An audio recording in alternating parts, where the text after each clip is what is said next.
here today to share, support, and acknowledge the strides of excellence in the built environment while demonstrating solidarity in the transformation of the sector.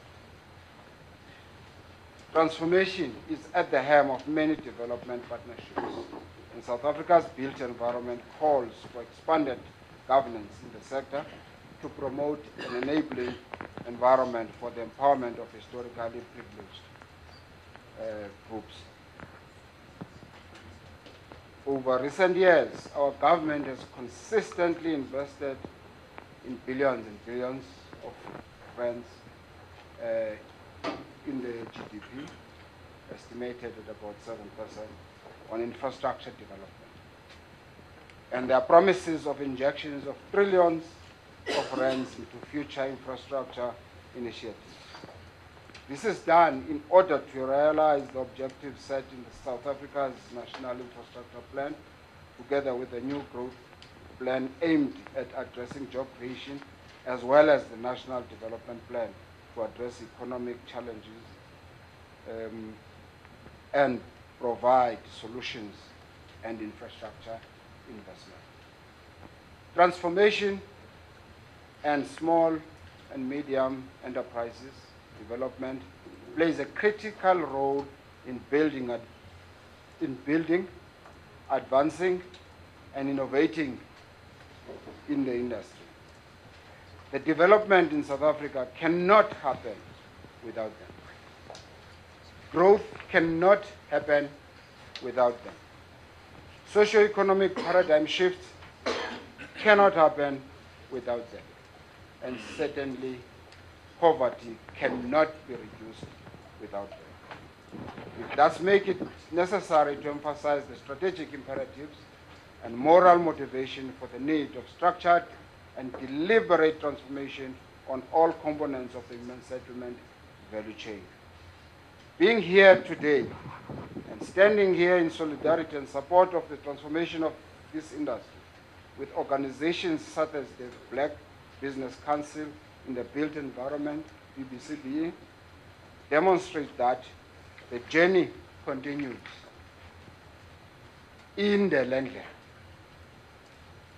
Like the Black Business Council in the Built Environment, the NHBRC, for which I am here today, is committed in the transformation of this sector and continues to engage with the stakeholders to influence the implementation of relevant legislation in order to create an enabling environment for Black constituencies within the building and construction industry to break down the barriers.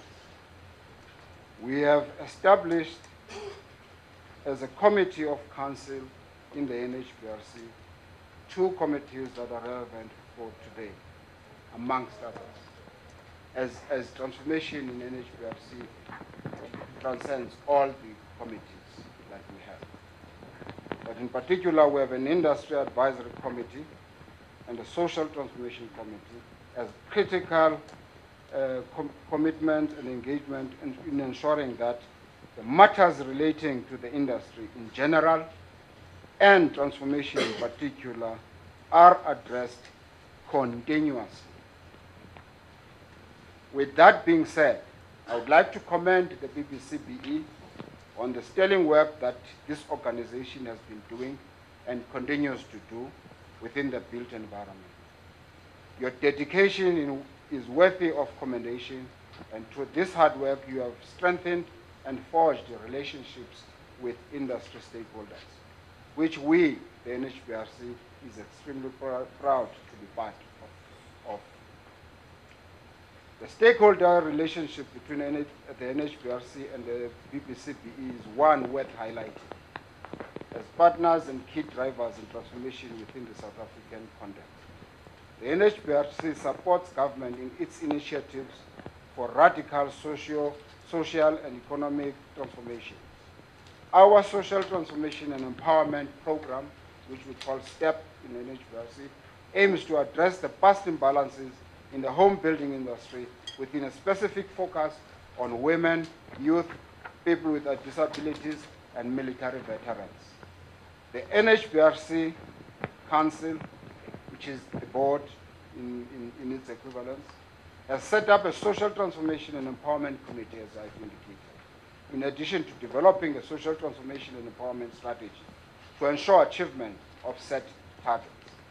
We are conscious, however, of some of the challenges we need to address in the areas that are tasked with the management and enabling of these, such as the supply chain management practitioners and regulators and policy developers in this process. They too, we believe, need a reconstruction and development program of the mind.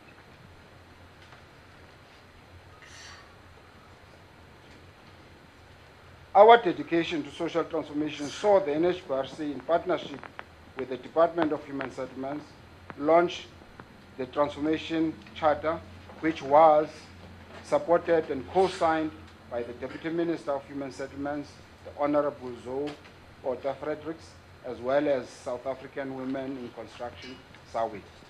The NHBRC Transformation Charter is a direct response to the concrete situation that is faced by the construction industry and resolves to inculcate a human rights culture, a system of equality, and a just and better life in the land that belongs to all who live in it, which is South Africa.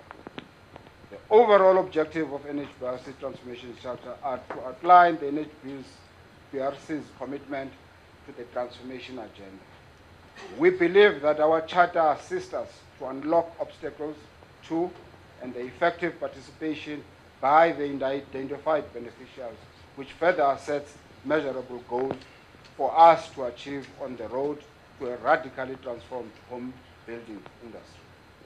In the charter, we have set very ambitious and yet achievable targets that not only challenge us to meet them, but in turn are aimed to be an invitation to other public and private organizations to heed the call of transformation. Each financial year since 2017, in each of the financial years since 2017, we have set aside increasing budgets towards the transformation of the home building industry.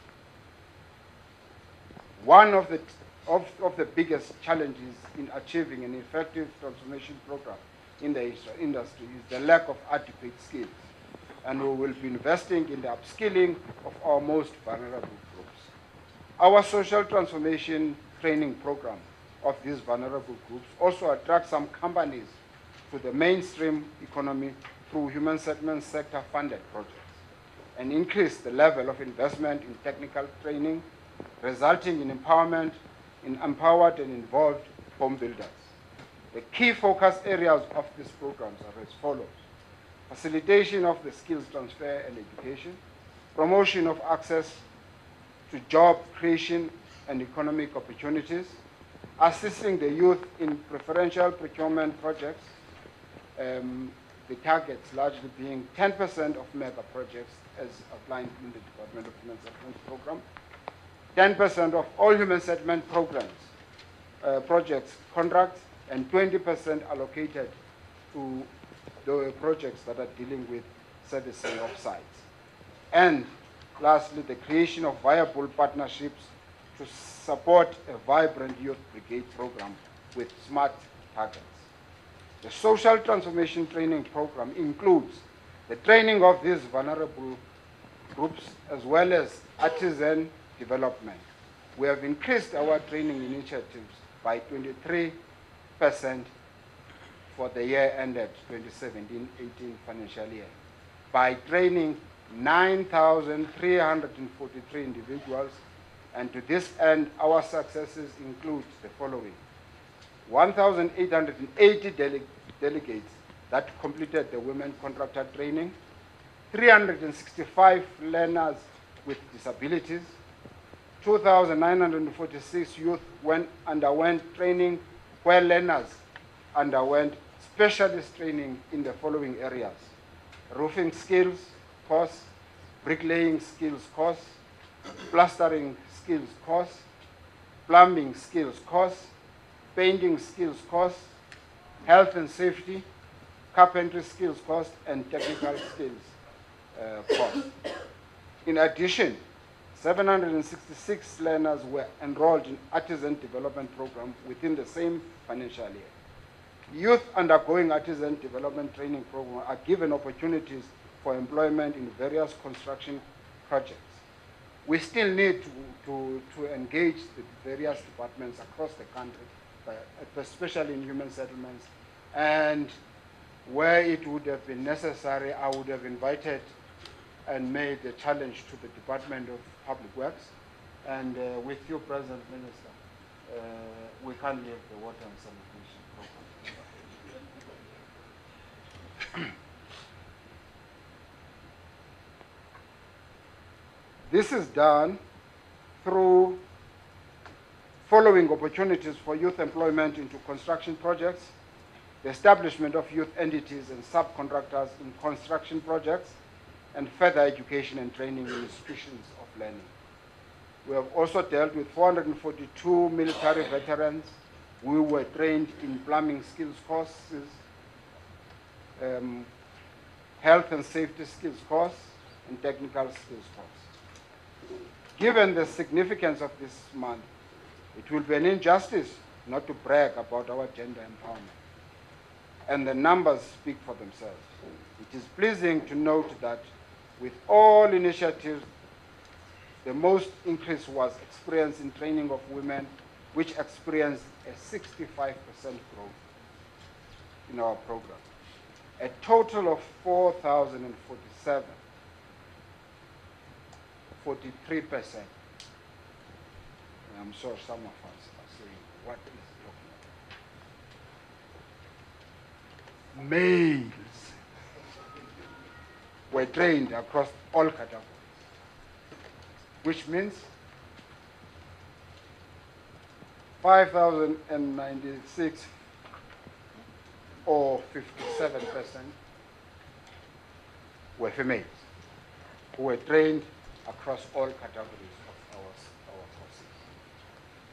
From a supply chain perspective, the NHBRC has prioritized the procurement of goods and services from broad-based black economic empowerment suppliers by targeting businesses owned by black women, people with disabilities, military veterans, rural people, and youth. In keeping with the radical economic transformation agenda of government, the NHBRC set a target of 51% of procurement spend to be directed towards BBCBE companies. It is pleasing to note that the achievement of the target exceeded our plan. We are committed to ensuring that NHBRC continues to excel in transforming procurement to the black businesses. Despite 24 years of democracy, women participation in the construction sector still remains challenging and very low. The NHBRC is, however, proud to stand on the shoulders of those women who have sacrificed so much for us to enjoy the fruits of our democracy. Just about last week, we were handing over a house built using the alternative technologies. Very high quality house, built, sponsored, and in partnership with NHBRC by a black, 100% owned, female-driven company. And that house, if you read the newspapers, was the sword turning was done on the Women's Day. It took just about 2 weeks to construct a solid house using the alternative technology, which we were able to hand over to that.